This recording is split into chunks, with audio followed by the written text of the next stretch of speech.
पानी पानी कौन लाएगा? चल। Good evening all. अरे बालिका बैठ जा भाई। समोसा? अरे भाई इस गर्मी में समोसा तुम खुद बने हुए हो क्या? समोसा हो गया है? गर्मी कितनी है, समोसा नहीं खाते गर्मी में, गड़बड़ हो जाती है। चलो पहले पढ़ते हैं, उसके बाद देखेंगे कल परसों 2-4 दिन पढ़ के, है ना? अरे भाई तुम्हें पढ़ाऊंगा तो पैसे आएंगे ना, तो ऐसे समोसा कहाँ से आएगा? तो तुम्हें पढ़ा के फिर समोसा बनाएंगे तब होगा समोसा। चलो शुरू करते हैं आज अपन फंडामेंटल ऑफ नर्सिंग। काफी सारे नए बच्चे हैं, स्वागत कर दिया तुमने उन सबका? चलो मेरी बारी थी, मैं नहीं आया था ना। हाँ? सबका स्वागत है भाई, नए बच्चों का। अब 8 महीने यही रहना है तुमको, कम से कम 8 महीने तो रहोगे।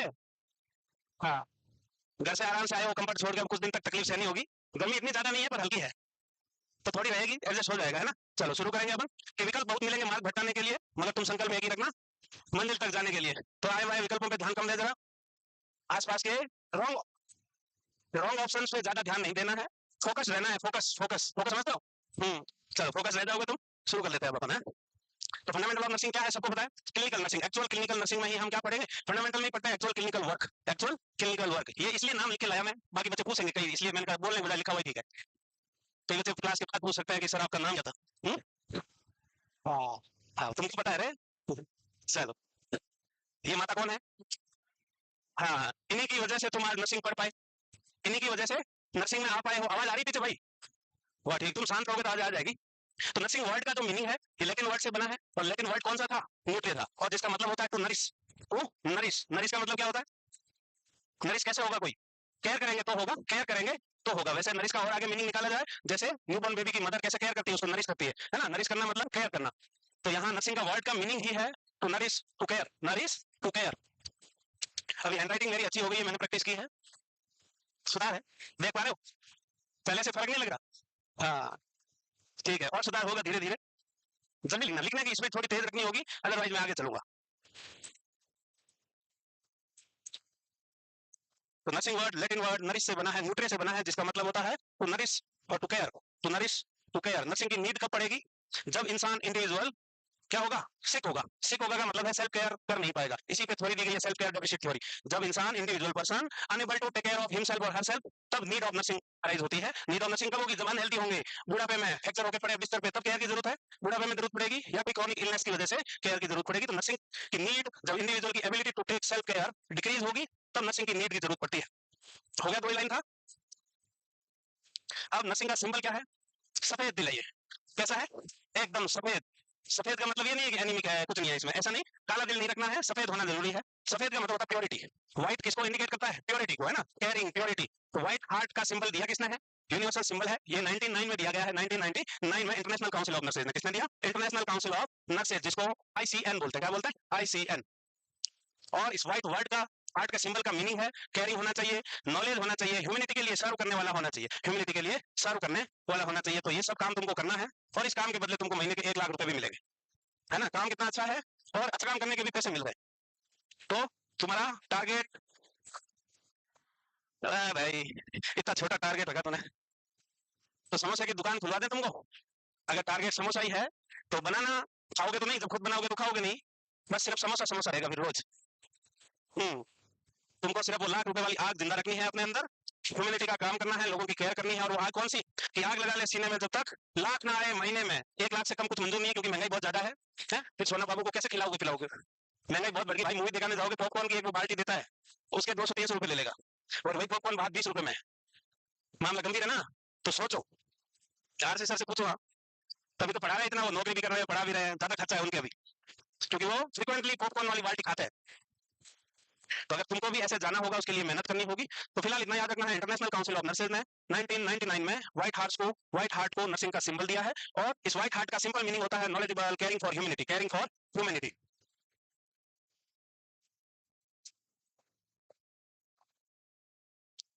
तो एम्स में जब जॉब लग जाए या कहीं भी लग जाए, तो गाड़ी पे ये सिंबल लगा लेना। नहीं लगाओगे? अली सर ने लगा रखा है। हाँ। हम्म अच्छा नहीं है क्या? ठीक है भाई, 10 रुपए भी लगाएंगे। हो गया? लिख पाए सब लोग? चले, नए वाले बच्चे लोग लिख लिया? क्या हाँ या ना? चलो वेट कर लेते हैं थोड़ा। धीरे लिखोगे तो फिर तुम ही कहोगे कोर्स नहीं हुआ, कोर्स नहीं हुआ। हो गया, चलते हैं आगे। नर्सिंग की इंटरनेशनल काउंसिल ऑफ नर्सेज ने एक्सेप्टेड जो डेफिनेशन है, नर्सिंग में एडमिशन लिया था तब सिस्टर नैंसी में पहली डेफिनेशन यही याद की होगी, रटी होगी तुमने, कि nursing is the unique function of the nurse that is to assist the individual sick or well in those activities which are contributing to health recovery or towards peaceful death। तो ये definition है universally accepted वाली है, ये ध्यान रखना है, हर individual को पीसफुल डेथ में या फिर डेली एक्टिविटी, लाइफ की डेली एक्टिविटी को परफॉर्म करने में हेल्प करना ही नर्सिंग है, हेल्प करना ही नर्सिंग कहलाता है। और यूनिवर्सली एक्सेप्टेड डेफिनेशन है, और इसको वर्जीनिया हेंडरसन ने दिया। किसने दिया? वर्जीनिया हेंडरसन ने। तो नर्सिंग एक इंडिविजुअल का यूनिक फंक्शन है, जिसमें इंडिविजुअल यानी कि पर्सन है, पेशेंट है, चाहे वो सिक हो या वेल हो। सिक है मतलब बीमार है, उस टाइम तो केयर की जरूरत होगी होगी। अगर कोई वेल है, वेल मतलब ठीक है, फिर भी केयर की जरूरत तो पड़ेगी, ओल्ड एज में पड़ेगी। क्यों पड़ेगी? ओल्ड एज में पड़ेगी। उस टाइम पे भी इंसान को डेली एक्टिविटी ऑफ लाइफ में हेल्प करना है। या फिर कोई क्रॉनिकली इल है, बहुत ज्यादा सीवियरली इल है, फोर्थ स्टेज कैंसर या कोई भी और क्रॉनिक डिजीजेस, जिसमें इंसान को पीसफुल डेथ में हेल्प करना है। पीसफुल डेथ का मतलब क्या है? है? तकलीफ मुक्त है, तकलीफ मुक्त, free from pain, free from pain और तकलीफ, उसको हम पीसफुल डेथ बोलते हैं। पीसफुल डेथ का मतलब यही है कि सोते सोते आराम से राम नाम सत्य हो जाए, वो पीसफुल डेथ है। बहुत सर पे नहीं, भुगते नहीं, वो पीसफुल डेथ में आता है। तो तुम्हारा मकसद है केयर करके लोगों को शांति से ऊपर पहुंचा देना है? मतलब जो ऊपर जाने लायक है उनको शांति से पहुंचाना है, बाकी को रिकवरी में हेल्प करना है, बाकी को रिकवरी में हेल्प करना है ना। या सिंपल मकसद बना लो कि पीसफुल ऊपर पहुंचा दे सबको, ऐसा नहीं रखेंगे।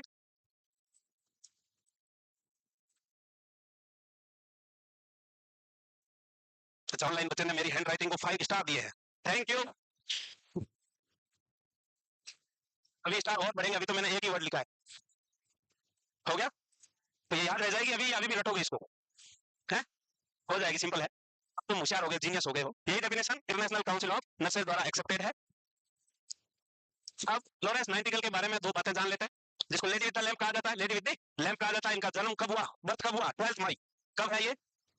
12 मई कब है? तो परसों अपन भी सेलिब्रेट करेंगे इन माता का बर्थडे। इस बर्थडे की खुशी में नाच गाना और समोसा भी, और समोसा भी मिलेगा इस खुशी में। तो 12 मई 1820 को हुआ बर्थ। कहाँ हुआ? फ्लोरेंस सिटी है, फ्लोरेंस सिटी इटली में हुआ। इसके अलावा डेथ हो गई 13 अगस्त 1910 को, वो भी लंदन इंग्लैंड में। ये तुमको सब याद है वैसे, फिर लिख लो। और फ्लोरेंस नाइटिंगेल के बर्थडे को ही इंटरनेशनल नर्सेज डे मनाया जाता है, इंटरनेशनल नर्सेज डे मनाया जाएगा। और इनको लेडी विद द लैम्प इसलिए कहा गया है कि क्रीमियन वॉर था एक, बहुत सारे कंट्रीज थे, रशिया, फ्रांस, बहुत सारे कंट्रीज एक साथ, विश्व युद्ध, वर्ल्ड वॉर जैसा वॉर था, क्रीमियन वॉर। उसमें जो इंजर्ड सोल्जर थे, सैनिक घायल, उस जमाने में इलेक्ट्रिसिटी और जब वॉर एंड वायलेंस होता है तो इलेक्ट्रिसिटी होती नहीं है, तो इन्होंने वो लैंप लेके और घायलों की पट्टी करी। उस टाइम कोई स्टैंडर्ड ट्रीटमेंट नहीं, जो सैनिक घायल था फर्स्ट एड ट्रीटमेंट किया। क्या किया? फर्स्ट एड ट्रीटमेंट किया लैंप लेके, तब से इनका नाम लेडी विद द लैंप रह गया। अभी तुमको लैंप लेके जाने की जरूरत नहीं है कहीं, लाइट है खूब है अभी। और इन्हीं को भी फाउंडर ऑफ मॉडर्न नर्सिंग कहा जाता है। तो मम्मी पापा फाउंडर सब यही है नर्सिंग के, हैं जो है वो सब कुछ यही है नर्सिंग की, देवी देवता भगवान मदर फादर सब।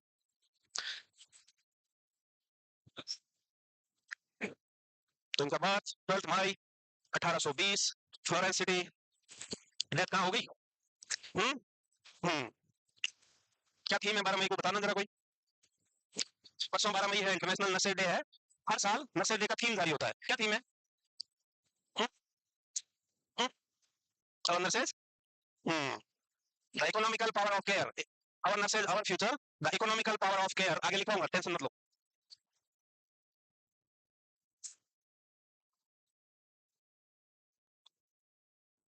मेंस दे के आए वो बच्चे भी है क्या कोई? नहीं है? है? उदास हताश निराश तो नहीं हो? बैठ बैठ बैठ बेटा, कोई जुर्म नहीं किया तूने, बैठी रहे। अच्छा किया, कोई बात नहीं है, सब है।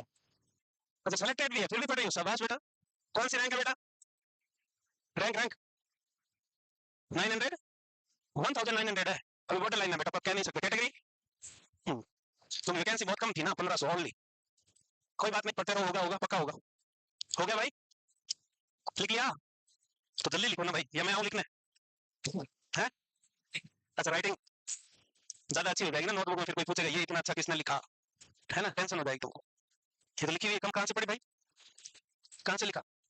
अभी लिखा क्या? बहुत पुराने से लग रहे नोट्स, लिखते ही पुराने हो गए।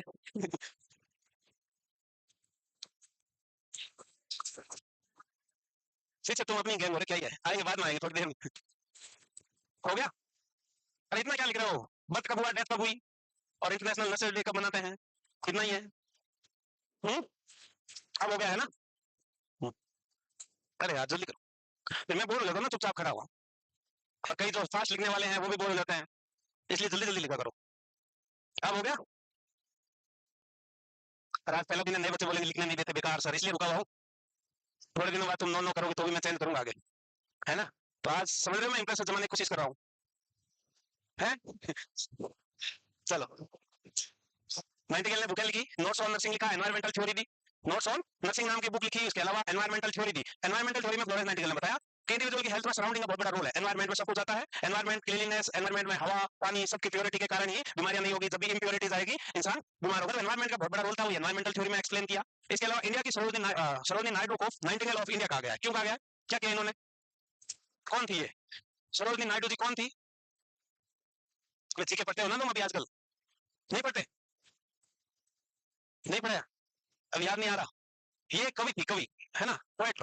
ये पोएट्री लिखते थे और रिटर्न में स्टोरिया लिखते थे, तो इन्होंने बहुत अच्छी अच्छी स्टोरिया लिखी है, इसलिए इनको गांधी जी ने ये नाम दिया। किसने दिया ये नाम? महात्मा गांधी जी ने ये नाम दिया था कि great contribution in poetry, great contribution in Indian poetry, तब गांधी जी ने इनको नाम दिया है नाइटिंगेल ऑफ इंडिया। अब जो ईयर 2020 था, कोरोना वाला काल, जो घर में ही रहे, सेफ रहे, सुरक्षित रहे, वो वाला टाइम ड्यूरेशन था। इस ड्यूरेशन को डब्ल्यूएचओ ने नर्सेज को कोरोना में इतनी अच्छी सेवाएं देने के लिए उनके नाम पे ईयर रखा। तो क्या बोला 2020 को? Year of the nurse and midwife, year of the nurse and midwife. और उस टाइम नाइटिंगेल का 200वां बर्थडे था। तो ये भी याद रखना है कि डब्ल्यूएचओ ने ईयर 2020 को year of nurses and midwife नाम दिया।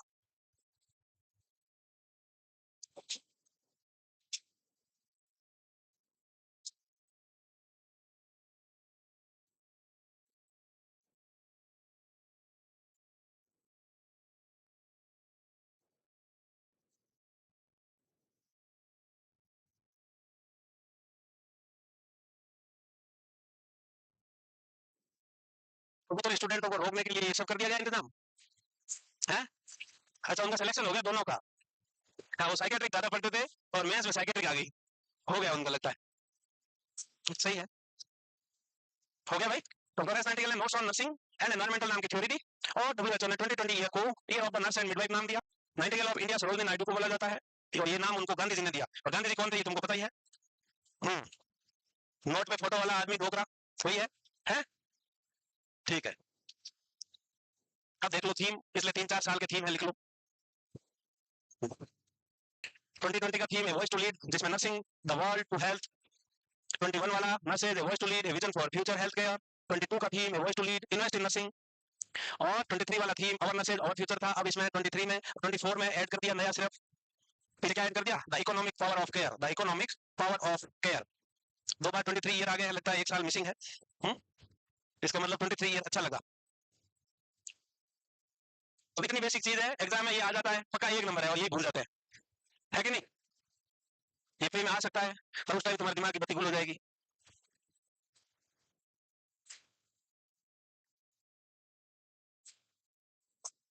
तो दिमाग की बत्ती को जलाए रखने के लिए दिमाग को लगातार सही दिशा में एक्टिवेट रखना है आपको।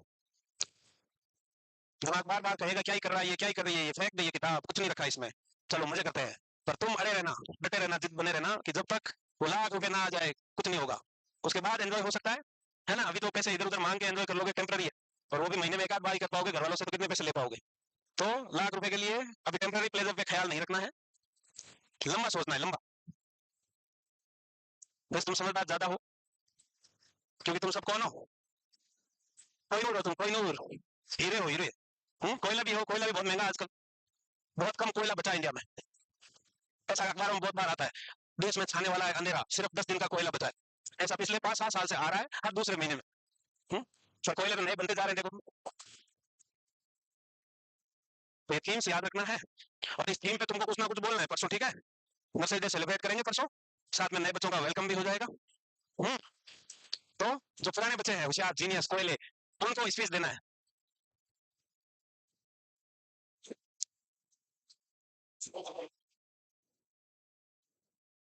टीम जल्दी से लिख लो, टीप लो, इसमें समझाने जैसा कुछ नहीं है, जल्दी से लिखोगे तो आगे चलेंगे। हो गया? चले, वो देखो बाकी है, करो भाई करो।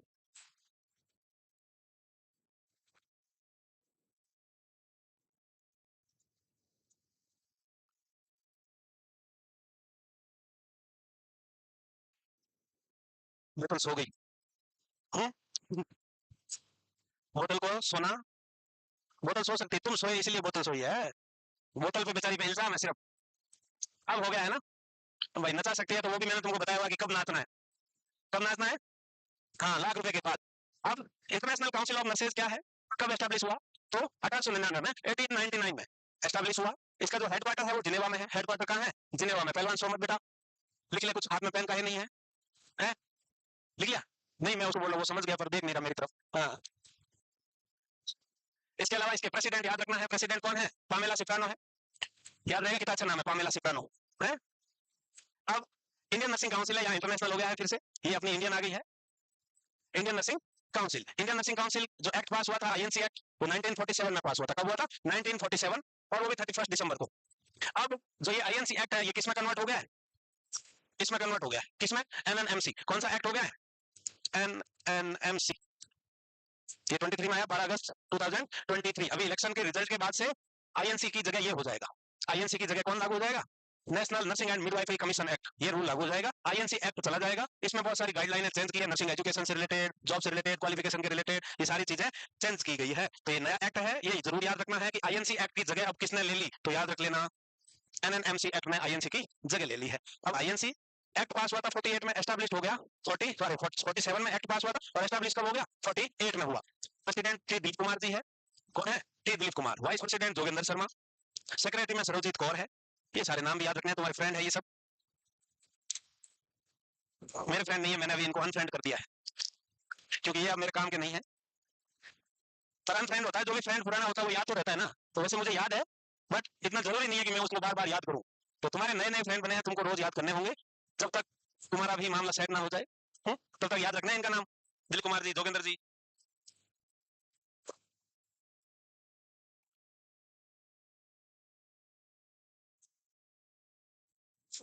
लड़कों को ये पामेला सिप्रानो तो याद रहेगा, क्यों भाई? पामेला सिप्रानो को थोड़ी भूल सकते हो तुम? नहीं भूलोगे? ले भाई, साइड हो गए। वैसे मैं बीच में आता ही नहीं हूँ, साइड ही रहता हूँ।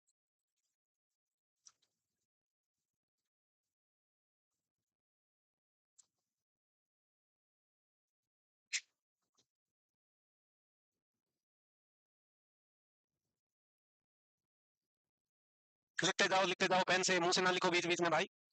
मुंह से लिखने की आदत छोड़ दो। हो गया? सब बस। नहीं हुआ? ठीक है, कोई बात नहीं, तो रुक जाऊं फिर। तो इंटरनेशनल काउंसिल ऑफ नर्सिंग 1899 में स्टैब्लिश हुआ। हेडक्वार्टर कहाँ है? जिनेवा में है। प्रेसिडेंट पामेला सिप्रानो है। आईएनसी एक्ट 47 में पास हुआ, 48 में लागू हो गया। 23 में कौन सा एक्ट आ गया? एनएनएमसी एक्ट। प्रेसिडेंट कौन है? दिलीप कुमार जी। वाइस प्रेसिडेंट जोगेंद्र जी शर्मा। और सेक्रेटरी, सेक्रेटरी कौन है? अरे है, सामने हट गया था इसलिए बोली नहीं तुम। सेक्रेटरी कौन था? सरबजीत कौर। अब तो लिख लिया होगा, 3 बार मैंने बोल दिया।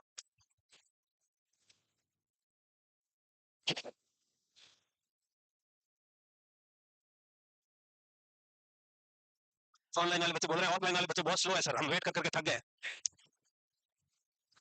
अच्छा, वो स्क्रीन शॉट वाले हैं? अच्छा अच्छा।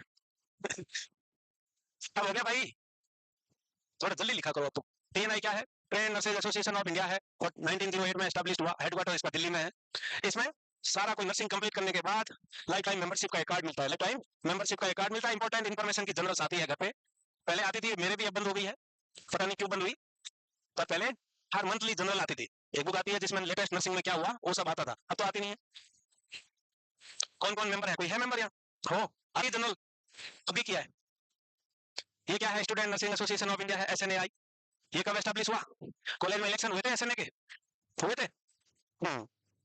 ये स्टूडेंट वेलफेयर के लिए है, स्टूडेंट वेलफेयर के लिए है। स्टूडेंट प्रॉब्लम को मैनेजमेंट के साथ आगे पेश करें, स्टूडेंटों की कॉन्फ्रेंस अरेंज करें, sports activities, other learning activities सब ऑर्गेनाइज करने के लिए होता है ये एसएनएआई। राजनीति करने के लिए नहीं है, पॉलिटिक्स करने का ग्रुप नहीं है, ओनली स्टूडेंट्स के फायदे के लिए काम करने वाला ग्रुप था। एएनएम कब स्टार्ट हो गया भाई साहब? 1942 में हुआ। जेएनएम 43 में हो गया। बीएससी 46 में हो गया, ये ईयर भी याद रखने हैं। एमएससी 60 में है, पोस्ट बीएससी 63 में हो गया। पहली स्कूल नर्सिंग की मद्रास में थी, 1871 में खुली। और 1860 में नाइटिंगेल ट्रेनिंग स्कूल खुली फर्स्ट लंदन में। तो ये सारी जानकारी याद रखनी होगी। Only NM BSc, GNM, post BSc और एमएससी यहाँ तक का याद रखना है। क्या पता कोई एक नंबर दिला दे आपको, दो। हाँ कोई नहीं, वो एक या दो मतलब राइट करोगे तो ही दिलाएंगे ना। ये थोड़ी कि आधा राइट लिखने से तुमको आधा नंबर काट के दूसरा देंगे, ऐसा तो होगा नहीं। तो अगर राइट लिखोगे तो क्वेश्चन चाहे 1 नंबर का हो या 2 का हो, पूरे मिलेंगे तुमको, मिलेंगे। वाह वाह।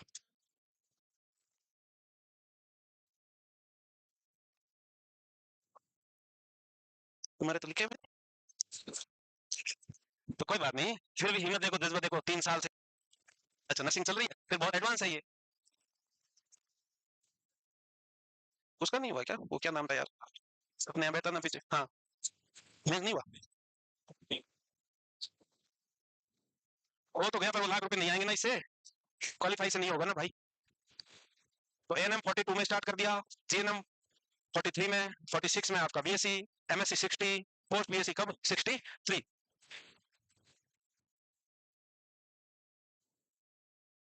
बोले तो बहुत ठंडी हवा दे रहा भाई, है ठंड तो नहीं लग रही तुम लोगों को, है पीछे नहीं है, पीछे भी तो है यार। कोई नहीं भाई, अगर सूरज की तरह जलना है तो उसकी तरह तपना पड़ेगा ना, इसलिए अभी तुम तप रहे हो। सफलता इतनी आसानी से नहीं मिलेगी ना भाई, तपना पड़ेगा, जलना पड़ेगा, तकलीफ झेलनी पड़ेगी। तप रहे हो मतलब सही दिशा में जा रहे हो रे, कोई गड़बड़ नहीं है। हुँ? नहीं हो? क्या हुआ, सो रही हो? नहीं वो बची उधर वाली, यूं क्या हुआ, फ्लोरेंस नाइटिंगेल ने सर में दर्द कर दिया। हुँ? चलो कोई नहीं, यही दर्द मिटाएगी बेटा, दर्द निवारक यही है। हमेशा के दर्द मिटा देगी, पढ़ते रहो। हो गया था। चलो अब एक क्वेश्चन आया, इसका आंसर देना है, बताओ। नहीं हुआ। रेड क्रॉस सोसाइटी कब एस्टेब्लिश हुई, याद है तुमको, है ना? क्या होती है red cross society, Indian red cross society के काम क्या है, what are the functions of Indian red cross society? नाम तो सुना है, इंडियन रेड क्रॉस सोसाइटी का काम है, नेशनल डिजास्टर हो जाए, कोई इमरजेंसी हो जाए, भूकंप, बाढ़, कुछ भी, एक्सीडेंट्स, मेजर एक्सीडेंट्स, या फिर गरीबों को हेल्प करते हैं, कम्युनिटी में हेल्थ रिलेटेड फैसिलिटीज प्रोवाइड करते हैं, फ्री एम्बुलेंस, ब्लड डोनेशन से लेके सारे ऐसे काम करते हैं, ह्यूमैनिटी को सर्व करने के काम किया जाने वाली एजेंसी है इंडियन रेड क्रॉस सोसाइटी। और ये कब एस्टेब्लिश हो गई, 1920 में होगी। तो एक लाइन लिख लो कि Indian red cross Society establishes in 1920। Function क्या है, तो फंक्शन में लिख लो सारे।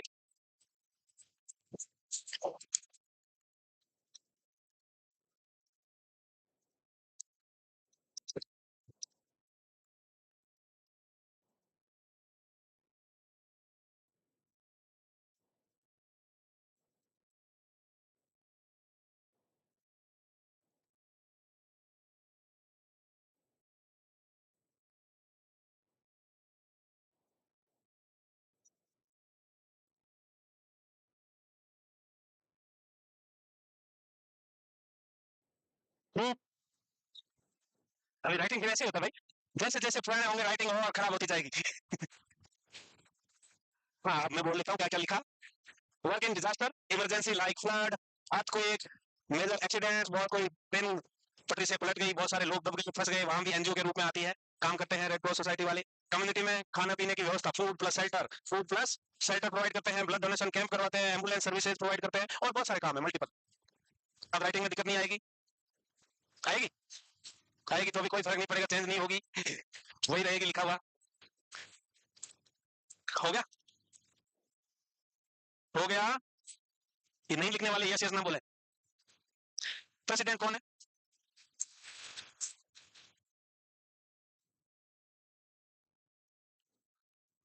कर रहे थे वो, कौन है? हम्म, हाँ। तो रेड क्रॉस सोसाइटी के जो प्रेसिडेंट है वो इंडिया के प्रेसिडेंट होते हैं, और इंडिया के प्रेसिडेंट अभी कौन है? हाँ श्रीमती जी द्रौपदी मुर्मू प्रेसिडेंट है। होम मिनिस्टर कौन है भैया, है? हाँ होम मिनिस्टर है श्री अमित शाह जी, और इनको तो जानते ही हो, ये नरेंद्र दामोदर दास मोदी है। और ये कौन है, वाइस प्रेसिडेंट कौन है, ये एमसी की नॉर्थ साइड में आया हुआ था एक बार, पिछले बार वाले में आया था, कौन है, कौन है? ऑप्शन नहीं है, वो एक ही आदमी है, जगदीश जी धनखड़।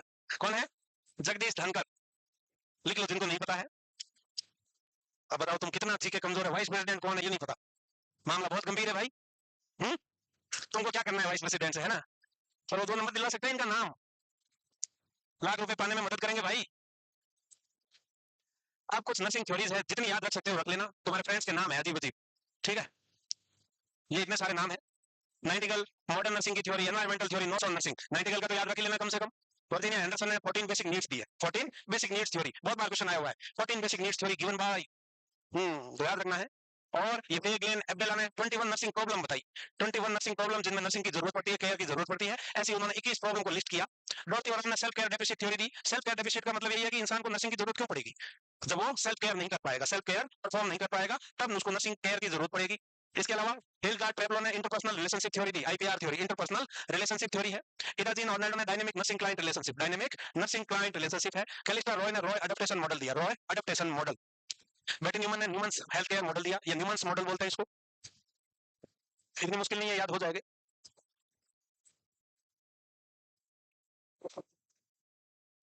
फोटो लेके लिखना है, फोन में फोटो नहीं रखना है, वायरल हो जाएगा।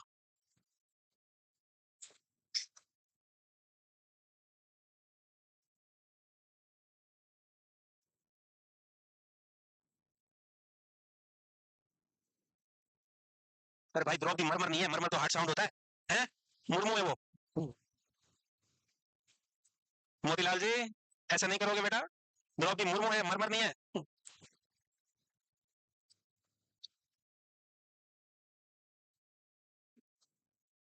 क्या हुआ बालिके, बहुत हंस रहे हो? हैं? बहुत खुश नजर आ रहे हो, क्या मामला है? कोई बात नहीं, खुश रहना चाहिए, ऐसे मजाक किया मैं, हंसो। ऐसी राक्षसी ऐसी नहीं हंसना है।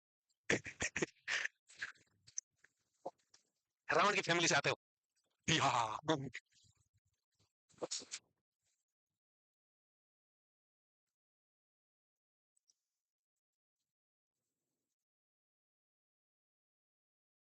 तो फ्लोरेंस नाइटिंगेल ने जो थ्योरी दी वो याद रखना है, modern nursing theory, notes on nursing environmental theory, ये दी फ्लोरेंस नाइटिंगेल ने।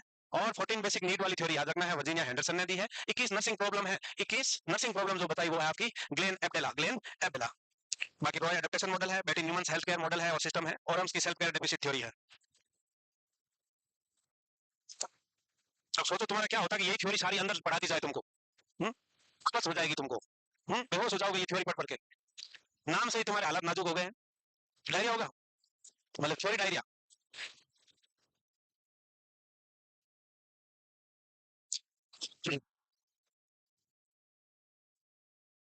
अरे कोई बात नहीं मोतीलाल जी, इतना सॉरी सॉरी और इतने उदास होने की जरूरत नहीं है। मान लिया मैंने, टाइपिंग मिस्टेक था, सीरियसली ले लिया तुमने तो।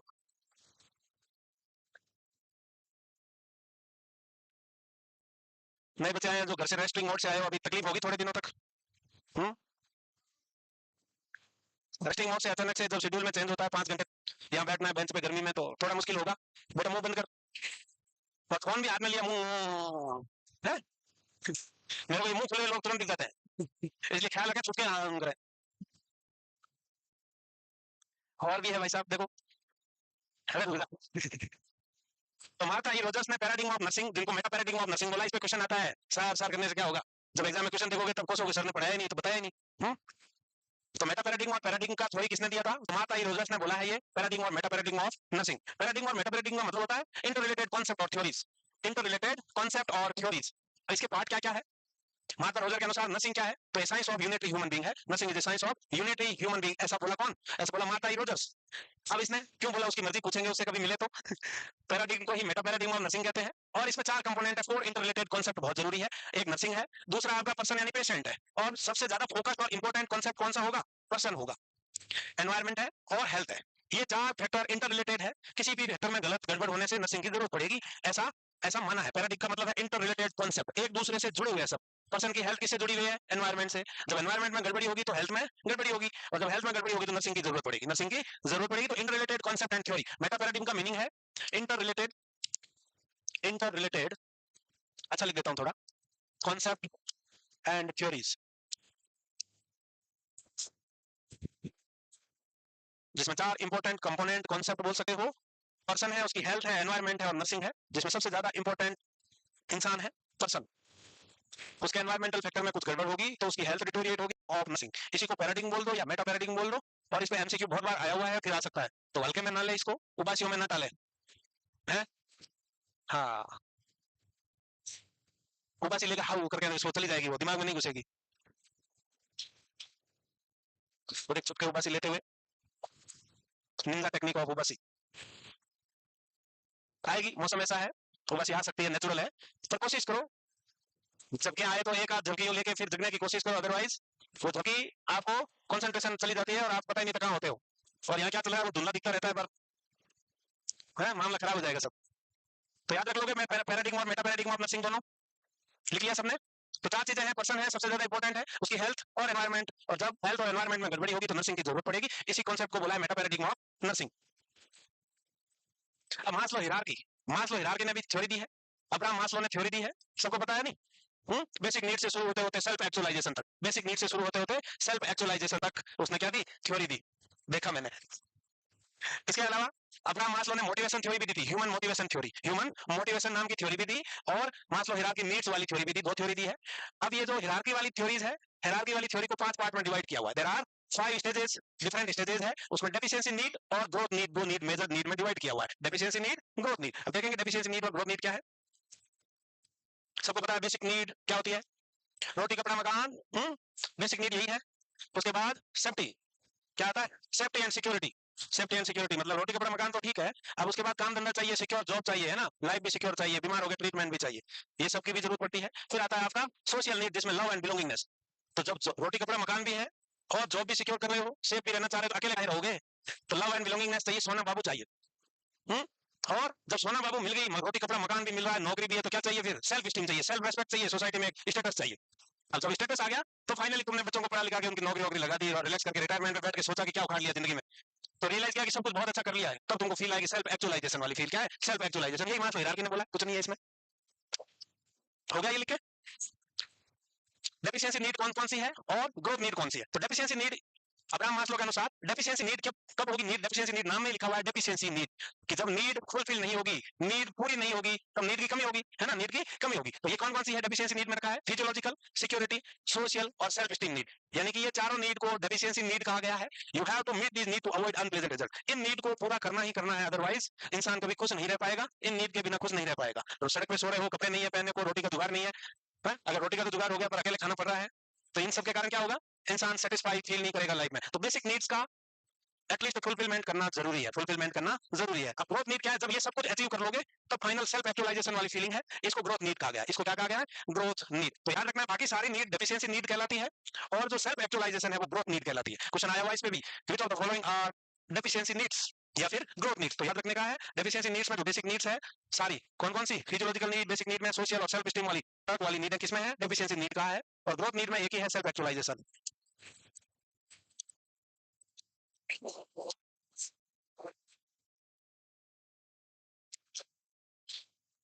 तो रोटी कपड़ा मकान से लेके, जॉब सिक्योरिटी से लेके, सोना बाबू, social security, self esteem, self respect, society में इज्जत, और फाइनली सेल्फ एक्चुअलाइजेशन, ये सारी नीड्स दी है अब्राहम मास्लो नाम के आदमी ने। तुम्हारी अभी कौन सी नीड चल रही है? हम्म हाँ, तुम तो अभी सेफ्टी एंड सिक्योरिटी पे अटके पड़े हो। अगली नीड मिल गई तुमको लव एंड बिलोंगिंगनेस वाली, तो कईयों को, बट सेफ्टी एंड सिक्योरिटी वाली नीड अभी भी बाकी है ना। जैसे कईयों की शादी वादी तो हो गई, लव बिलोंगिंगनेस ये सब है, पर अभी जॉब सिक्योर नहीं है, जॉब सिक्योर नहीं है, जॉब सिक्योर नहीं है, इसलिए सास के ताने सुनने नहीं है घर में, कैसी सब्जी बनाई है। उससे बचने के लिए जॉब एक सबसे बेहतर तरीका है, अपने पैरों पे भी खड़ा होना है, किसी पे डिपेंड नहीं रहना है, तो खुद का जॉब एक बहुत बेटर ऑप्शन है, सब तरीकों से मुक्ति पाने का, सब तकलीफों से। पता है लड़की की तकलीफ बहुत है, ससुराल सबसे बड़ा दुश्मन है, है कि नहीं? क्या तू भी ससुराल जाएगा ऐसा कह रहा है? क्या कह रहा है भाई? पढ़ के नौकरी लगेगी तो छोकरी मिलेगी तब ससुराल होगा, अदरवाइज दूसरी की बारात में नाचना पड़ेगा। हो गया लिखे? नहीं हुआ? ले भाई 1 मिनट रुके हुए, जल्दी करो। तब तक मुंह से ना लिखो, जो लिखा है उस पर नजर दौड़ाओ, यूं आंखों से देखो उसको, जिसने लिख लिया है ना वो यूं, इधर उधर यूं मत करो, जो लिखा है उसको पढ़ो ना। अगर 1 मिनट का टाइम मिला है तो उसको पढ़ो तो सही। और कई इतने उदास मुरझाए हुए चेहरे काहे बैठे हुए हैं? कौन दिक्कत है का? है? है? तो फिर काहे उदास हो? मन नहीं लग रहा? लगाएंगे लगाएंगे आपको। अब मन लगाने की व्यवस्थाएं अलग अलग होती है, किसका कैसे लगता है, किसका कैसे लगता है। अब देखो ये है भाई टोटल नीड का पिरामिड। यहाँ याद रखना है फिजियोलॉजिकल नीड्स, जिसमें air, water, food, shelter, sleep, clothing और प्रोडक्शन, ये सारी चीजें किसमें आती है? फिजियोलॉजिकल नीड्स है। इसके बाद जरूरत पड़ती है सेफ्टी नीड्स, जिसमें पर्सनल सिक्योरिटी चाहिए, एम्प्लॉयमेंट चाहिए, रिसोर्सेज चाहिए, हेल्थ फैसिलिटी चाहिए, प्रॉपर्टी चाहिए। ये नीड किसमें है? सेफ्टी नीड्स है। पेशेंट ने घंटी बजाई, पेशेंट एडमिट था और बेड पे लेटे लेटे उसने अलार्म बजाया, उसको कुछ डिस्कम्फर्ट हुआ, ऐसा क्वेश्चन आता है। पेशेंट ने कॉल बेल बजाई, तो ये कौन सी नीड, पेशेंट की कौन सी नीड की जरूरत हुई तब उसने बेल बजाई? तो ये सेफ्टी नीड्स है। कौन सी नीड है? Safety need. कॉल बेल किस वजह से दी जाती है? कि सेफ्टी के लिए, कि पेशेंट को जब भी तुमको कोई तकलीफ हो, हेल्प चाहिए, हमको बुलाने के लिए घंटी बजाना है। तो कॉल बेल हमेशा सेफ्टी नीड को फुलफिल करती है, इसलिए यहाँ लिखा हुआ भी है कॉल बेल कौन सी नीड को करती है? सेफ्टी नीड्स को। इसके बाद नीड्स आ गई आपकी लव एंड बिलोंगिंगनेस वाली, लव एंड बिलोंगिंगनेस नीड है, इसको हम सोशल नीड नाम दिया गया। क्या नाम है इसका? सोशल नीड है ये। यहाँ फ्रेंडशिप चाहिए, इंटीमेसी चाहिए, फैमिली चाहिए और सेंस ऑफ कनेक्शन चाहिए। Man is a social animal. कौन बोला ऐसा? हाँ, अरिस्टोटल ने बोला कि man is a social animal, he can't live alone for his or her living, he needs family, society, friends, सोना बाबू टोना बाबू, ये सब चाहिए, अकेला नहीं रह सकता इंसान, है ना? तो इंसान ह्यूमन बीइंग एक सामाजिक प्राणी है, सामाजिक प्राणी, man is a social animal. Animal ऐसा बोला अरिस्टोटल।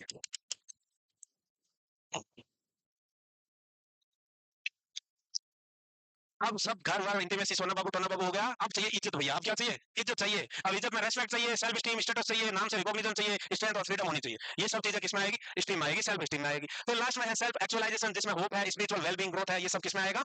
जब रिटायर हो गए क्या उखाड़ लिया वाली सोच ही सेल्फ एक्चुअलाइजेशन रियलाइज करवाती है कि जिंदगी में क्या क्या मकसद पूरे हो गए। अब सब हो गए हैं तो चार धाम यात्रा पे निकल जाते हैं। वो स्पिरिचुअलिटी है। वो क्या है? बाबा काय बनना है। और जिंदगी में जो सब अचीव करना था वो कर चुके हो, तब ये वाली फीलिंग आएगी जब तुम बन जाओगे दादा नाना नानी, है, और हो जाओगे रिटायर। तब बाहर बालकनी में बैठ के कोई चाय पिलाने वाला होगा तो तुमको अच्छी फील आएगी, अदरवाइज अकेले पड़े हुए सड़ोगे तो ये फीलिंग नहीं आएगी कि क्या ही फायदा हुआ जिंदगी भर भागा दौड़ा, और लड़के लड़कियों को पढ़ाया और भाग गए, वो तो अकेले छोड़ गया, कोई नहीं है यहाँ, दूर दूर तक, क्योंकि आने वाला वक्त वही है, कोई नहीं होगा देखने वाला। हम्म, क्या? कोई नहीं होगा भैया, ध्यान रखना, ये जमाना बहुत खराब है। देख लेंगे, हमारा भी वही होगा, कुछ ना कुछ जुगाड़ करेंगे। हम्म, इसका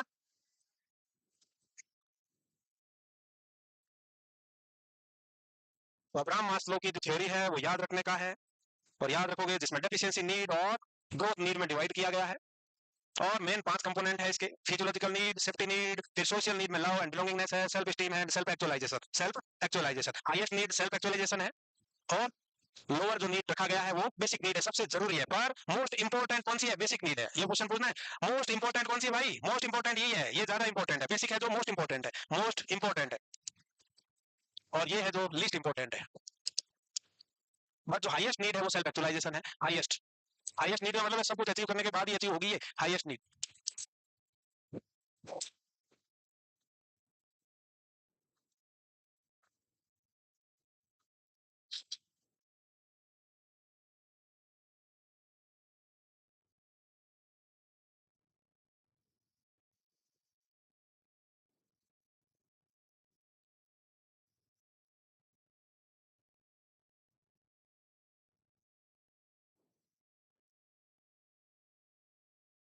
भाई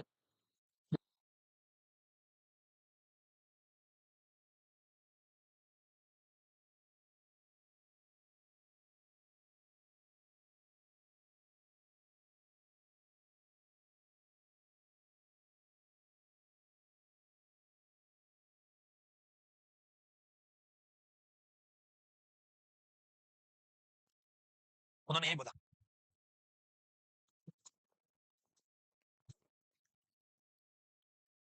हो गया?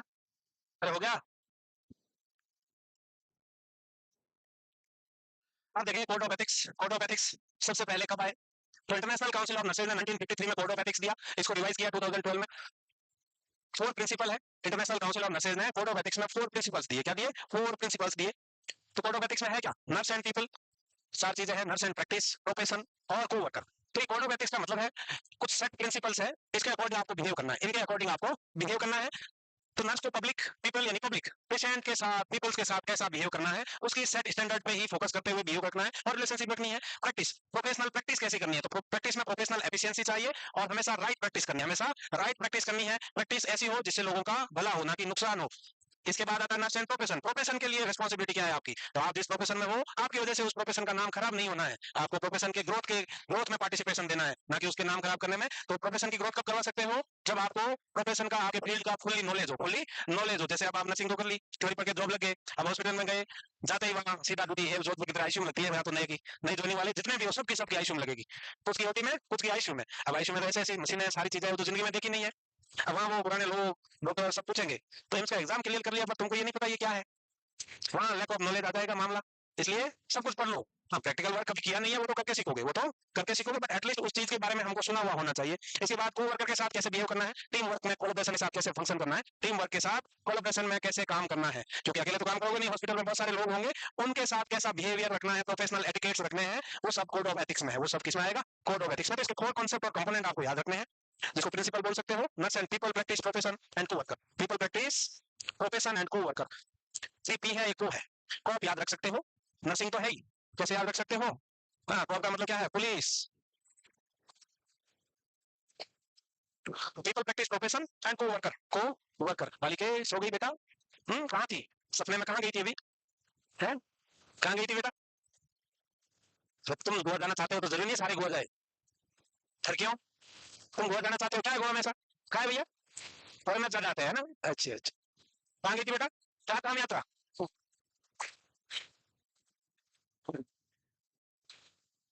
तो याद रखना है कोड ऑफ एथिक्स के 4 इंपॉर्टेंट प्रिंसिपल्स, जिसमें nurse and people practice profession and को वर्कर, इन सब के लिए क्या क्या रिस्पॉन्सिबिलिटी है लिख लिया? तो आगे चलो, लिख लिया था? नहीं लिखा? मिक्स यस नो है तो थोड़ा रुक जाते, मतलब तक सुनना नहीं है ना। पर बेटा आ रहा हूँ तो मैं पूछने भी, नाइटिंगेल की डेथ कहाँ पे हुई थी, आ रहा हूँ मैं उधर पूछने।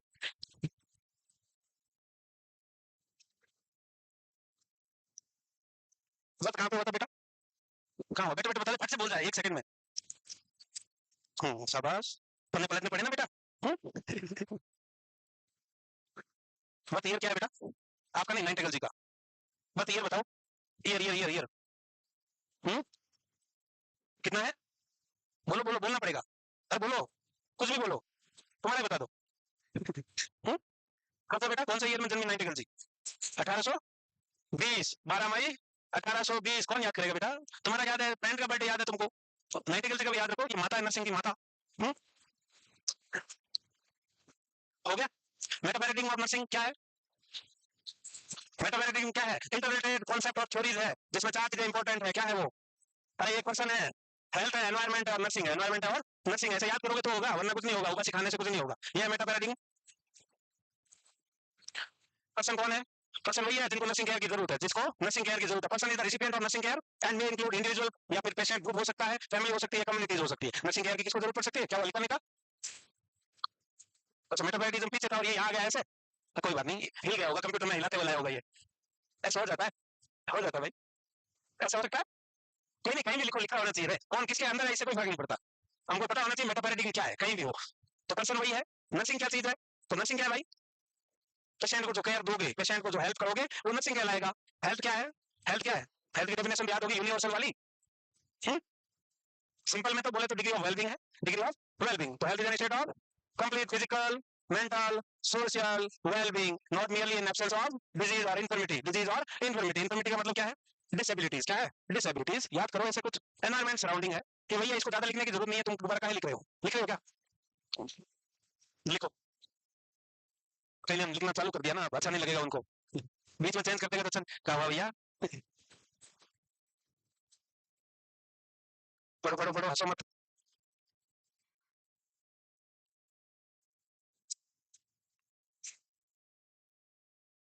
तो मेटापैराडिंग और पैराडिंग, ये सेट ऑफ कॉन्सेप्ट और थ्योरीज है, वो एक दूसरे से इंटररिलेटेड है।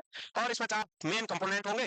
पर्सन है, उसकी हेल्थ है, एनवायरमेंट है और नर्सिंग है। पर्सन वो है जिसको केयर की जरूरत पड़ेगी, नर्सिंग ये है कि जिस पेशेंट को केयर की जरूरत है और उसको हेल्थ की और केयर प्रोवाइड करी, वो नर्सिंग में आएगा। एनवायरमेंट सराउंडिंग्स है और हेल्थ डिग्री ऑफ वेलबींग है, डिग्री ऑफ वेलबींग। अब चलो आगे, फोटो खींच लो बेटा, जिसको लिखना है। इसमें बहुत वक्त लगा दोगे तुम लिखने में, फोटो खींचो, एक पेज छोड़ दो। हम्म, हम्म।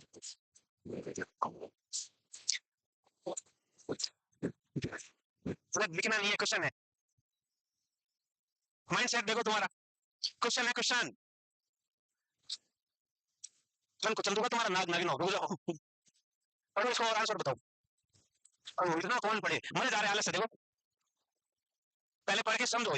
ये नीट पे है, मास और हिराकी की जो नीड्स दी है उनमें क्वेश्चन है। तो पेशेंट क्या कर रहा है? राम प्यारी जी सच धस के रही है, क्या कर रही है? सच धस रही है ना, यही कर रही है, शॉपिंग कर रही है, डिजाइनर कपड़े खरीद रही है, मेकअप करा रही है, लिपस्टिक लगा रही है, मूछें तुड़वा रही है, बाल तुड़वा रही है, ऐसे काम कर रही है। ये काम कर रही है, ये कौन सी नीड पे आता है?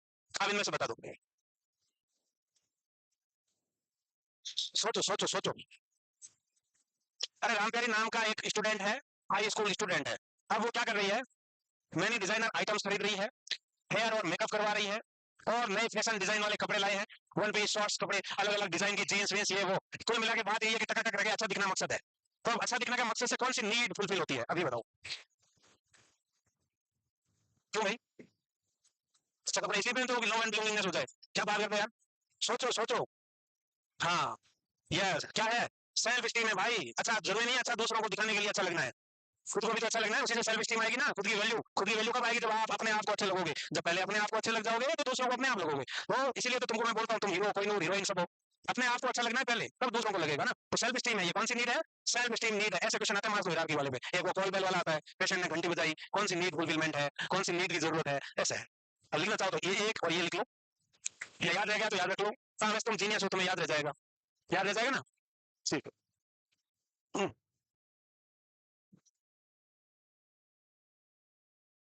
ठीक है भाई, चले। एथिक्स, एथिक्स है क्या?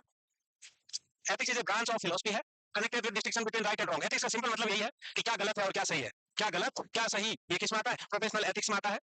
ये कोई ओपिनियन पे बेस्ड नहीं है, ये नॉलेज पे बेस्ड होना चाहिए। Right and wrong based on knowledge, right and wrong based on knowledge, not based on individual opinion. Individual की ओपिनियन पे नहीं, क्या गलत है और क्या सही है, ये नॉलेज बेस्ड होना चाहिए, नॉलेज बेस्ड होना चाहिए। इसको हम क्या बोलेंगे? एथिक्स बोलेंगे। एथिक्स में आता है मोरालिटी। मोरालिटी का मतलब, मोरालिटी का मतलब क्या होगा? मोरालिटी में ही आता है, मेन कंसेप्ट क्या है? मोरालिटी, मोरल वैल्यूज, जिसमें पता हो हमको what is right and what is wrong, what is right and what is wrong, इसको हम बोलते हैं मोरालिटी।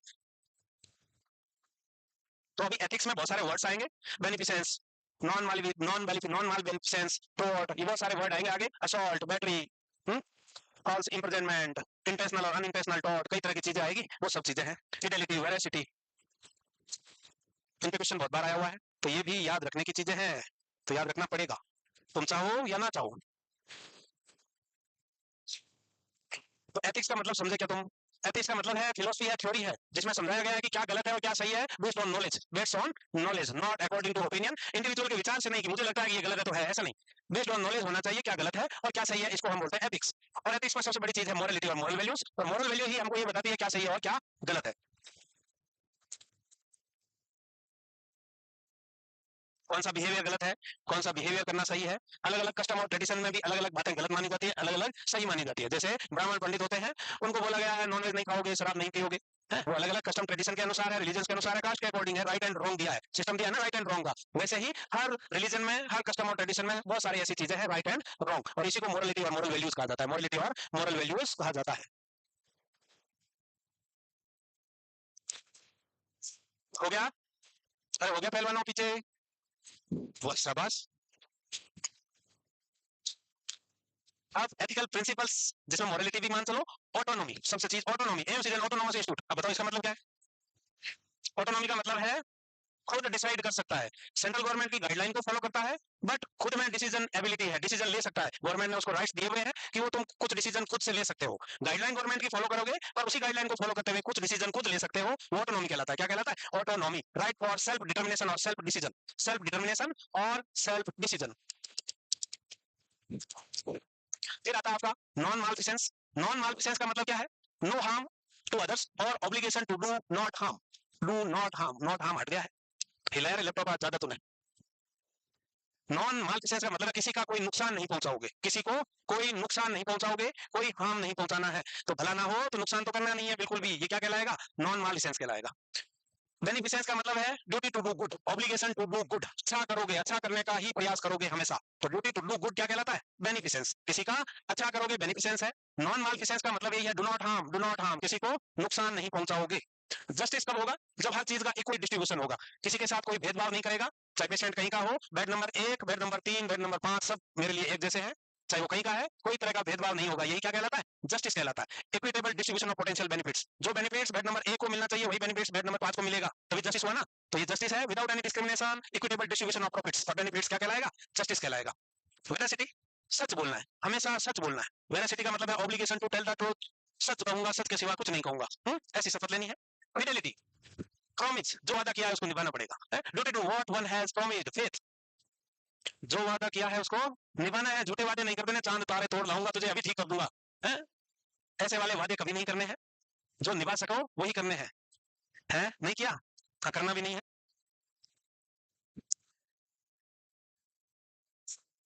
हम्म, होगा होगा, सब हो गए, वादे भी होंगे और पूरे भी होंगे। धैर्य रखो, थोड़ा धैर्य। धैर्य का मतलब समझते हो? पेशेंस। हर चीज का अपना वक्त है, उसी वक्त पे ही होगा, चाहे तुम कितने ही हाथ पैर मार लो, जो होना है वो उसी वक्त पे होगा। जैसे अभी शाम हो जाती है 8 बजे, अब तुम चाहो तुम बहुत मेहनत कर लो, जोर लगा लो कि सुबह 6 बजे से पहले सूरज उगा है, नहीं आएगा ना, क्योंकि सूरज अपने ही वक्त पे निकलेगा। इसलिए धैर्य धारण कर लो। धैर्य धैर्य धैर्य बहुत बड़ी चीज है ना। तो रात को वक्त दो, गुजरने के लिए सूरज अपने ही वक्त पे निकलेगा, इसी को पेशेंस बोलते हैं। क्या बोलते हैं? पेशेंस। तो 4 वर्ड याद रह जाएंगे भाई। क्या याद रखिए फिर? नॉन मालफिसेंस का मतलब डू नॉट हार्म, किसी भी तरीके से नुकसान नहीं पहुंचाना है। बेनिफिसेंस का मतलब है obligation to do good, duty to do good, यानी कि अच्छा ही करूंगा, भला करूंगा, नुकसान नहीं करूंगा, भला भला भला करेंगे सबका। जस्टिस, इक्विटेबल डिस्ट्रीब्यूशन करना है, कोई भेदभाव नहीं करना है, जस्टिस कहलाता है। वेरासिटी, झूठ नहीं बोलेंगे, सच कहेंगे, जो भी कहूंगा सच कहूंगा, सच के सिवा कुछ नहीं। और वादा किया है वो निभाएंगे, वो क्या है? फिडेलिटी है। वादा किया है वो निभाएंगे, झूठे वादे करना नहीं है, क्या कहलाएगा? फिडेलिटी। हो गया? झूठे वादे नहीं करके आए हो कहीं। अब आ गया आपका टॉट। टॉट is an civil law, civil wrong against any person. किसी के खिलाफ अगर कुछ गलत होता है उस पर्सन के अगेंस्ट या उसकी प्रॉपर्टी के अगेंस्ट, तो कौन सा लॉ लगता है? टॉट लॉ लगता है। कौन सा लॉ? टॉट लॉ लगता है। तो violation of civil law against a person और पर्सन प्रॉपर्टी क्या कहलाता है? टॉट। सिंपल वर्ड में बोला जाए तो सिविल रॉन्ग बोल सकते हो। क्या बोल सकते हो? Civil wrong.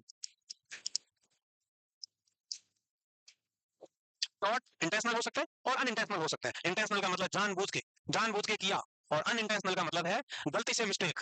अनइंटेंशनल क्या है? गलती से, मिस्टेक। अनइंटेंशनल टॉट है। और इंटेंशनल जानबूझ के करना है, इंटेंशन के साथ। और ये कमीशन और ओमिशन से, दोनों से हो सकते हैं। कमीशन का मतलब क्या है? किया है पर इनअप्रोप्रिएट किया है, किया है पर गलत किया है, या आधा किया है, पूरा काम नहीं किया है, इनअप्रोप्रिएट किया है, वो कमीशन है। ओमिशन का मतलब है ओमिट, यानी किया ही नहीं है कुछ, लैक ऑफ एप्रोप्रिएट एक्शन। दूसरे वर्ड में बोले तो failure to act, failure to act क्या कहलाएगा? ओमिशन कहलाएगा। तो कमीशन में तो काम तो किया है, कमीशन मतलब किया तो है, बट इनअप्रोप्रिएट किया है, गलत किया है। ओमिशन का मतलब है कर नहीं पाया, तो करना था वो कर नहीं पाया, कर नहीं पाया, तो failure to act, failure to act.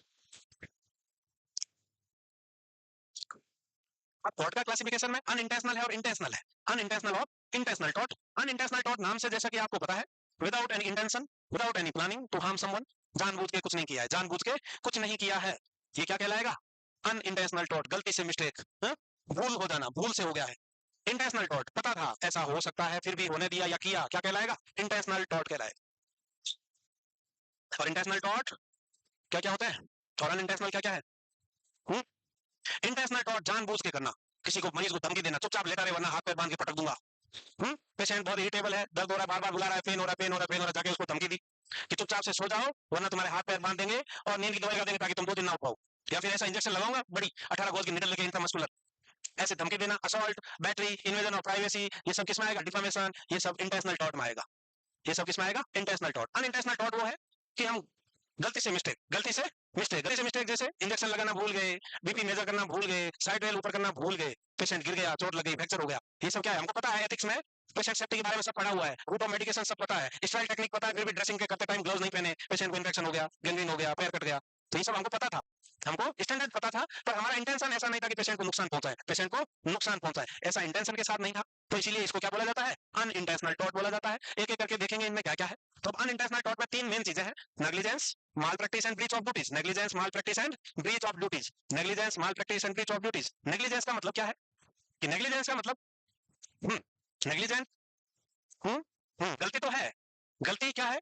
कि आपकी जगह कोई और होता तो वो ऐसा नहीं करता, ये नेग्लिजेंस। कि आपकी जगह failure to do what is supposed to be done or anyone other in place of you he will not do like you, ये मतलब नेग्लिजेंस है। यानी कि आपकी जगह कोई और होता तो वो ऐसा नहीं करता, आपने जो ड्यूटी में फेलियर हुआ है, आपकी जगह कोई और होता या मैं होता तो मैं ऐसा नहीं करता, ये नेग्लिजेंस है। जैसे एक स्टाफ बैठा हुआ है काउंटर पे, पेशेंट जस्ट ओटी से आया है, ओटी से आया मतलब एनेस्थीसिया में, सेडेशन में था, तो फुली कॉन्शियस नहीं था। स्टाफ ओटी से लाके उधर छोड़ दिया बेड पे और साइड रेल ऊपर नहीं करी और आके अपना काउंटर पे बैठ के काम करने लग गया। अब पेशेंट ने करवट ली और धड़ाम से गिर गया और फिर से फीमर फ्रैक्चर हो गई। ठीक है, ये नेग्लिजेंस है। उसने जानबूझ के कुछ नहीं किया है, बट उसकी जगह मैं होता तो अनकॉन्शियस पेशेंट देखते ही साइड रेल ऊपर करता, पर उसने नहीं करी। ये क्या केस है? ये नेग्लिजेंस है। ये क्या है? नेग्लिजेंस है। माल प्रैक्टिस इसका बड़ा वर्जन है, प्रोफेशनल नेग्लिजेंस ही माल प्रैक्टिस है। नेग्लिजेंस क्या है? कि भाई भूल गए हैं, इंटेंशनल ऐसा नहीं था पर भूल गए थे। माल प्रैक्टिस में क्या है? हमको पता है स्टैंडर्ड ड्रेसिंग कर रहे हैं, मेडिकेशन इरर हमको पता है, ड्रेसिंग हमेशा वुंड की स्ट्राइक ग्लव्स पहन के हैंड वॉश करके फिर करनी चाहिए, अदरवाइज इन्फेक्शन हो सकता है, ऐसा हमको पढ़ाया हुआ है और हमको पता है। उसके बावजूद अनस्टाइल ग्लव्स पहन के ड्रेसिंग कर डाली, इंजेक्शन का राइट डोज राइट रूट ध्यान से नहीं देखा और मेडिकेशन इरर कर दिया, मेडिकेशन इरर कर दिया, वो सब किसमें आएगा? माल प्रैक्टिस में आएगा। तो माल प्रैक्टिस में हमेशा पेशेंट का बड़ा लॉस होता है, बड़ा लॉस होता है, जबकि उसमें क्या, नेग्लिजेंस में बड़ा लॉस नहीं है, पेशेंट का बड़ा लॉस नहीं होगा और हम ऐसा सोचा ही नहीं कि ऐसा हो सकता है। माल प्रैक्टिस इसका बड़ा वर्जन है जिसमें सेट स्टैंडर्ड प्रोटोकॉल हम फॉलो नहीं करते, बिलो स्टैंडर्ड केयर देते हैं। बिलो स्टैंडर्ड केयर देना माल प्रैक्टिस में आता है। क्या आता है? माल प्रैक्टिस का मतलब है below standard care, below standard care. आगे एग्जांपल देखोगे अच्छे समझ में आएगा। ब्रीच ऑफ ड्यूटी के कारण ही नेग्लिजेंस और माल प्रैक्टिस होती है। ब्रीच ऑफ ड्यूटीज का मतलब है जो आपकी जॉब रेस्पॉन्सिबिलिटीज है उसको आप ठीक से नहीं कर रहे हो, उसको आप ठीक से नहीं करना ब्रीच ऑफ ड्यूटीज कहलाता है। Not able to perform assigned duty, assigned duty क्या कहलाता है? Breach of duties. और ब्रीच ऑफ ड्यूटी जब आप प्रॉपर जो काम असाइन किया है उसको सही तरीके से नहीं करोगे तो नेग्लिजेंस और मालप्रैक्टिस होगा। तो ब्रीच ऑफ ड्यूटीज सिंपली इतना ही है कि जो काम आपको दिया गया है, जो आपकी जॉब रेस्पॉन्सिबिलिटी है, उसको आप ठीक से काम नहीं कर रहे हो, ये क्या कहलाएगा? ब्रीच ऑफ ड्यूटीज कहलाएगा। तो अब इनको वन बाय वन देखें एग्जांपल के साथ तो तुमको समझ में आएगा। नेग्लिजेंस मोस्ट कॉमन टाइप का अनइंटेंशनल टॉर्ट है। नेग्लिजेंस क्या है? मोस्ट कॉमन टाइप का अनइंटेंशनल टॉर्ट है। इसमें होगा क्या कि failure to provide care that reasonable person would do. ऐसा केयर आपकी जगह कोई और होता तो वो ऐसा नहीं करता, वो प्रॉपर केयर देता, जबकि आप उसमें फेल हुए हो, आप उसमें फेल हुए हो, आपने वो काम नहीं किया, आपकी जगह कोई और होता तो वो अच्छे से वो काम परफॉर्म करता। ये क्या कहलाएगा? नेग्लिजेंस कहलाएगा। एग्जांपल देखो, जैसे मैंने बताया था साइड रेल वाला या बीपी वाला। Nursing officer fails to take blood pressure in hypertensive patient and later on patient suffered from stroke. Patient को बीपी था, हाइपरटेंसिव पेशेंट था, बीपी मॉनिटरिंग करना था फ्रीक्वेंटली, बट बीपी मॉनिटर किया नहीं, बीपी बहुत ज्यादा था, स्ट्रोक हो गया पेशेंट को। ये क्या है? नेग्लिजेंस है, नेग्लिजेंस है। साइड रेल डाउन है, अनकॉन्शियस टाइप पेशेंट था, साइड रेल डाउन है, बैठ के ध्यान नहीं दिया, पेशेंट गिर गया और इंजरी हो गई, क्या कहलाएगा? नेग्लिजेंस कहलाएगा। ये है नेग्लिजेंस। माल प्रैक्टिस में मेनली प्रोफेशनल नेग्लिजेंस है। प्रोफेशनल नेग्लिजेंस का मतलब है कोई प्रोसीजर्स आप काम कर रहे हो, रॉन्ग कर रहे हो, काम कर रहे हो, स्टैंडर्ड फॉलो नहीं कर रहे हो, बिलो स्टैंडर्ड केयर दे रहे हो। क्या दे रहे हो? बिलो स्टैंडर्ड केयर दे रहे हो। जैसे मेडिकेशन एरर, जिसमें आपको पता है right dose, right route, right patient, right time, ये सब आपको चेक करना है जब भी मेडिकेशन दो, बट आप उस टाइम पे ध्यान नहीं दिया आपने, यानी कि आप बिलो स्टैंडर्ड केयर दे रहे हो, आप बिलो स्टैंडर्ड केयर दे रहे हो, सेट स्टैंडर्ड और प्रिंसिपल्स को फॉलो नहीं कर रहे हो। तो medication error is a type of mall practice. इसके अलावा प्रोसीजर, जिसमें अनस्टाइल टेक्निक से प्रोसीजर कर रहे हो, वो भी माल प्रैक्टिस है, वो भी माल प्रैक्टिस कहलाएगा। तो फिलहाल नेग्लिजेंस का लिखो, फिर माल प्रैक्टिस आएगा।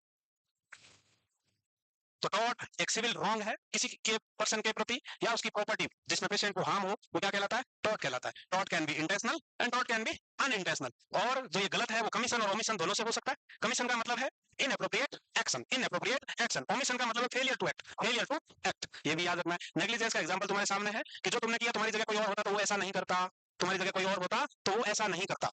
मेरे सामने अगर अनकॉन्शियस पेशेंट दिखता तो मैं साइड रेल ऊपर करता और पेशेंट नहीं गिरता। या फिर किसी हाइपरटेंसिव पेशेंट है, हिस्ट्री में लिखा हुआ है हाइपरटेंसिव, तो मैं फ्रीक्वेंटली ब्लड प्रेशर चेक करता, ज्यादा होता तो रिपोर्ट करता, ज्यादा होता तो रिपोर्ट करता, और बीपी की टेबलेट दी जाती जिससे पेशेंट को स्ट्रोक तो नहीं आता। तो सिंपल सी बात इतनी है, नेग्लिजेंस में याद रखना है कि आपने जो काम किया है, आपकी जगह कोई और होता तो वो ऐसा नहीं करता। तुम मरीज को गिरने नहीं देते, इसने गिरने दिया, यही नेग्लिजेंस है। ठीक है भाई। और ये सब अनइंटेंशनल है। क्या है? अनइंटेंशनल। अनइंटेंशनल का मतलब है बिना प्लानिंग के। हाँ बेटा, 1900 तो क्या लिखा? 60 ही तो लिखा, 1960 ही तो बोल रहा है, है? तो वहां क्या लिखा हुआ है? 60 लिखा है क्या? कंफर्म कर लेना, कोई नहीं। एक साल बढ़ गया, लेट शुरू हुई क्या? कोई बात नहीं, चेंज कर देंगे, देखेंगे। तो नेग्लिजेंस याद रहेगा, रह जाएगा क्या? सॉरी भाई, चलो आगे। अब है माल प्रैक्टिस। माल प्रैक्टिस ही प्रोफेशनल नेग्लिजेंस है। माल प्रैक्टिस का मतलब है प्रोफेशनल नेग्लिजेंस, यानी कि wrongful conduct, improper professional duties resulting in injury or death of an patient. गलत तरीका, low standard care, low standard care. Example medication error, procedure error. Medication error, procedure error किसमें आएगा? माल practice में आएगा। और breach of duties भैया की जो रिस्पांसिबिलिटी दी है उसको आपने ठीक से निभाई नहीं। Failure to do something that you are legally responsible for that. जो रिस्पांसिबिलिटीज आपको दी है उसमें फेल हुए, और उसमें फेल होने के कारण नेग्लिजेंस और माल प्रैक्टिस होगा, नेग्लिजेंस और माल प्रैक्टिस होगा। तो सिंपली क्या याद रखोगे कि कोई भी प्रोसीजर में एरर है या मेडिकेशन एरर है, वो है माल प्रैक्टिस। और माल प्रैक्टिस नेग्लिजेंस का बड़ा वर्जन है, उसी का टाइप है, क्योंकि malpractice is an type of professional negligence, और प्रोफेशन में एक कोड ऑफ एथिक्स और सेट स्टैंडर्ड प्रोटोकॉल्स फॉलो करने होते हैं। माल प्रैक्टिस तभी कहलाएगी जब आप उस स्टैंडर्ड से बिलो केयर दोगे, बिलो स्टैंडर्ड केयर दे रहे हो, यानी कि मेडिकेशन एडमिनिस्ट्रेशन के प्रिंसिपल्स फॉलो नहीं कर रहे हो, ड्रेसिंग असिस्ट कर रहे हो, असेप्टिक टेक्निक्स के प्रिंसिपल फॉलो नहीं कर रहे हो, कैथेटराइजेशन कर रहे हो, असेप्टिक टेक्निक्स फॉलो नहीं कर रहे हो, ये सब चीजें क्या आएगी? माल प्रैक्टिस, क्योंकि आप बिलो स्टैंडर्ड केयर दे रहे हो और जो सेट स्टैंडर्ड है, प्रिंसिपल्स है, उनको फॉलो नहीं कर रहे हो। तो सब फॉलो करना है भाई, फॉलो करोगे कि नहीं?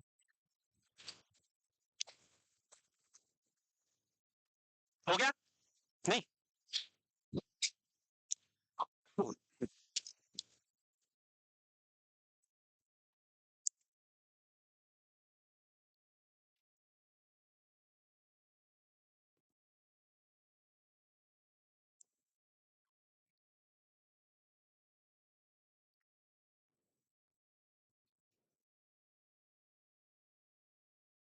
क्या हुआ है? पढ़ोगे? बैठो। हो गया अब? चल। हाँ भाई, किधर से आवाज आ रही? अंदर ही अंदर क्या बोल रहे हो? है? अच्छा, मालिक मालिक आवाज आ रही है क्या? आप बताओ, क्वेश्चन का आंसर दो। है? अच्छा, क्या है? Failure in professional duty practice or skills that leads to injury or harm to the patient, क्या कहलाएगा? तो बताया था professional negligence, professional negligence, set standard, set protocols को फॉलो नहीं करना, बिलो स्टैंडर्ड केयर देना, क्या कहलाएगा? माल प्रैक्टिस कहलाएगा। तो तुमको समझ में आया होगा इसका मतलब? बताओ। An example of negligence is touching a patient without consent, leaving an unstable patient unattended in the bathroom. C option है yelling at the patient, yelling का मतलब है चिल्लाना पेशेंट पे। और डी ऑप्शन है speaking badly of the patient in cafeteria, patient से बहुत बुरी तरीके से बात की है। ठीक है भाई, सही हो रहे हैं, क्या घबरा रहे हो? सी दिया था किसने? सी कैसे हो सकता है? पेशेंट पे चिल्लाना नेग्लिजेंस थोड़ी है, वो क्या है? असॉल्ट है। वो क्या है? असॉल्ट। असॉल्ट का मतलब पीटना ही नहीं है, डराना धमकाना असॉल्ट में आता है। डराना धमकाना किसमें आएगा? असॉल्ट है वो। होशियार हो चुके हो तुम। चले आगे। अब इंटेंशनल टॉर्च पे आ जाओ। Intentional tort person does damage to the another person in a wilful way, जानबूझ के नुकसान पहुंचा है। जानबूझ के नुकसान पहुंचाना इंटेंशनल टॉर्च कहलाएगा। पेशेंट को जानबूझ के किसी भी फॉर्म में नुकसान पहुंचाना इंटेंशनल टॉर्च में क्या आता है? और उसका सबसे पहला है असॉल्ट, जान से मार दूंगा, धमकी, हाथ पैर तोड़ दूंगा, टांगे तोड़ दूंगा। ये सब क्या है? असॉल्ट है। ये सब क्या है? असॉल्ट है। नोइंगली, मेंटली और physically attempt to do violence, जानबूझ के, चाहे फिजिकल वायलेंस हो चाहे मेंटल वायलेंस हो, गन लोड करके और यूं दिखा रहा है, गोली मार दूंगा, चाकू दिखा रहा है। ये सब क्या? ये असॉल्ट है। ये दिखाना भी, धमकाना, डराना भी असॉल्ट है। Threatening to hit or kill, pointing, loading gun to the another, ये सब किसमें आएगा? असॉल्ट में आएगा। असॉल्ट के बाद आप battery, touching without consent, touching without consent और परमिशन, पेशेंट को बिना कंसेंट के कभी भी टच नहीं करना है, परमिशन लेके ही पेशेंट को बताना है, अदरवाइज मामला फंस जाएगा और बैटरी हो जाएगा और बैटरी तुम्हारी गुल हो जाएगी, बैटरी डाउन हो जाएगी। ऐसे केस बहुत आए हुए हैं। दिल्ली एम्स का एक केस चल रहा है अभी भी नर्सिंग ऑफिसर्स पे। उसने कैथेटराइज पेशेंट का ब्लड फेलपेट किया था। Female patient, male no, male nursing officer था। पेशेंट बार बार कंप्लेन कर रहा था, पेट में दर्द हो रहा, यूरिन नहीं आ रहा, यूरिन पास नहीं हो रहा, तो उसने ब्लड फेलपेट किया कि ब्लडर फुल तो नहीं है। इसमें ही पेशेंट ने केस कर दिया। तो कोई सबूत नहीं चाहिए, पेशेंट ने बोला मतलब बोला, छेड़ा तो छेड़ा। 50 साल से सस्पेंड है, कोर्ट में केस चल रहा है। और वो तो साजिश से करवाया गया। पेशेंट जो था वो इंचार्ज का रिलेटिव था और इंचार्ज और स्टाफ की बनती नहीं थी, तो उसने फंसा दिया उसको। ऐसा हालात हुआ है। तो लड़का तुम सावधान रहना, मेल कभी भी फीमेल पे बैटरी का इल्जाम नहीं लगाएगा, ये पक्का है। Because all male are dogs. सच्चाई है, सच्चाई बेटा। तो क्या? अरे ऐसा है भाई, तुम बिना परमिशन के फीमेल पेशेंट को टच करोगे, 10 पेशेंटों को टच करोगे, पक्का श्योर एक को कंप्लेन करेगी ही करेगी। एक फीमेल 100 मेल को टच कर सकती है, एक मेल चू तक नहीं बोलेगा, ये गारंटी है। हुँ? देखते हैं तुम्हारा नंबर आएगा तो याद रखना है असॉल्ट एंड बैटरी। असॉल्ट का मतलब है किसी को मानसिक रूप से या फिजिकली नुकसान पहुंचाना, असॉल्ट है। बैटरी में बिना परमिशन के टच करना, बिना परमिशन के टच करना है, intentionally touching another person without person consent, क्या कहलाएगा? बैटरी। तो बैटरी नहीं करोगे लड़कों, ध्यान रखना तुम, तुम्हारे लिए ये लो, ये पेशेंट को अधिकार दिलाता है कि टच करने से पहले पूछा जाएगा, परमिशन ली जाएगी। भैया सो मत, बैटरी डाउन होगी लग रहा तुम्हारी, तुम लगातार सो रहे हो। इधर आओ बेटा, यहाँ बैठो आगे, तुम्हें बोल रहा हूँ मैं। हाँ यू, कल टाइम देखा मैंने आज, कल टेबल पे खड़ा कर दूंगा, आज पहली बार है इसलिए छोड़ रहा हूँ। अगर मुझे दिखा आंखें छोटी होती हुई तो फिर बैटरी हो जाएगा है। चलो बताओ क्या हुआ है? क्या हुआ है? लिखा नहीं? ले लो, नहीं लिखा तो पीछे चल लेते हैं। आंसर मेरा समझ नहीं आया क्या कह रहे हो। अरे भाई कहना क्या चाहते हो? मालिक मालिक आवाज आ रही है? अभी नहीं बेटा, 10 मिनट पड़े हैं, 10 मिनट में मेरे 500 रुपए कट जाएंगे ना भाई, मजाक कर रहा हूँ। चलो कोई नहीं, एक और स्लाइड करते हैं। The most common source of mall practice for nurses, assault, negligent allegations, privacy violations और मेडिकेशंस एरर। तो सबसे कॉमन एरर क्या है नर्सेज का? मेडिकेशन एरर सबसे कॉमन एरर है। याद रखना है कि कॉमन सोर्स फॉर नेग्लिजेंस और माल प्रैक्टिस ऐसा लिखा है तो भी मेडिकेशन एरर ही करना है उसको, है। तो कॉमन सोर्स है मेडिकेशन एरर। फॉल्स इंप्रिजनमेंट का मतलब क्या है? कि जब तक पूरा बिल नहीं भरोगे हॉस्पिटल से बाहर नहीं जाने दूंगा, बंद कर दो ये दरवाजे, ये नहीं जाने दो इसको। ये क्या है? फॉल्स इंप्रिजनमेंट है। पेशेंट को उसकी इच्छा के विरुद्ध हॉस्पिटल में रोकना, पेशेंट की डिजायर, इच्छा, इंटरेस्ट के अगेंस्ट पेशेंट को हॉस्पिटल में रोकना क्या कहलाता है? फॉल्स इंप्रिजनमेंट कहलाता है। पेशेंट के विदाउट कंसेंट पेशेंट को रिस्ट्रेंट कर देना, बांध के पटक देना, ये भी फॉल्स इंप्रिजनमेंट कहलाएगा। तो false imprisonment is when the client are made to wrongfully believe they can not leave the place, they can not leave the place. Bill नहीं भरोगे तब तक निकलने नहीं दूंगा हॉस्पिटल से। ये क्या है? फॉल्स इंप्रिजनमेंट कहलाएगा। इसके अलावा रिस्ट्रेंट लगा दिया विदाउट एप्रोप्रिएट क्लिनिकल नीड्स, एक पेशेंट एजिटेटेड इरिटेबल था, बार बार पेन हो रहा है कर रहा है, या फिर बार बार हाथ से कैनुला खींच रहा है, कुछ कर रहा है, या फिर ऐसे ही स्टाफ जिससे परेशान हो रहा है नाइट में, अब स्टाफ को तो सोना है, सोए कैसे? वो उछल कूद कर रहा है पेशेंट, सोए कैसे? क्योंकि फ्लूइड चल रहा है, वो बार बार डिस्कनेक्ट कर रहा है पेशेंट को, तो स्टाफ क्या करेगा? उसके बांधेगा हाथ दोनों और सो जाएगा। तो ये क्या है? फॉल्स इंप्रिजनमेंट है। यहाँ रिस्ट्रेंट की जरूरत नहीं थी, यहाँ ऑब्जर्वेशन की जरूरत थी। यहाँ आपको ऑब्जर्व करना था कि पेशेंट आईवी ट्यूबिंग लाइन पुल ना करे, आपकी ड्यूटी है कि ट्यूबिंग को प्रोटेक्ट करना, ना कि उसको बांध के प्रोटेक्ट देना। Without any need, without any purpose, without any consent अगर रिस्ट्रेंट का यूज करते हो वो भी फॉल्स इंप्रिजनमेंट कहलाएगा, फॉल्स इंप्रिजनमेंट कहलाएगा। और अभी मैंने तुमको तुम्हारी इच्छा के विरुद्ध यहाँ ज्यादा रोका तो ये भी फॉल्स इंप्रिजनमेंट हो जाएगा, है ना? ऐसा लग रहा है तुमको? और नींद लेने वाले बच्चे लोग कल सो के आना है ना बेटा, यहाँ सोने के लिए नहीं आना है। अभी जागने का वक्त है, अभी यहाँ झपकिया लोगे ना बेटा, तुम्हारी झपकिया ले लेगा एग्जाम, तुम्हें हवा ही नहीं लगेगी एग्जाम के टाइम पे फिर। तो इसलिए झपकिया ना ले, नॉर्मल ह्यूमन बीइंग है, आएगी। बड़ी आसान काम नहीं है ये, ऐसा काम है जिसमें माइंड बार बार आवाज देता है, छोड़ दे क्या सुन रहा है, छोड़ हट ध्यान हटा। तो बस तुमको ध्यान लगाए रखना है, जैसे वो बस लिए उससे मालिक। चलो थैंक यू सो मच, कल मिलते हैं, पढ़ते रहना, रिवाइज करते रहना।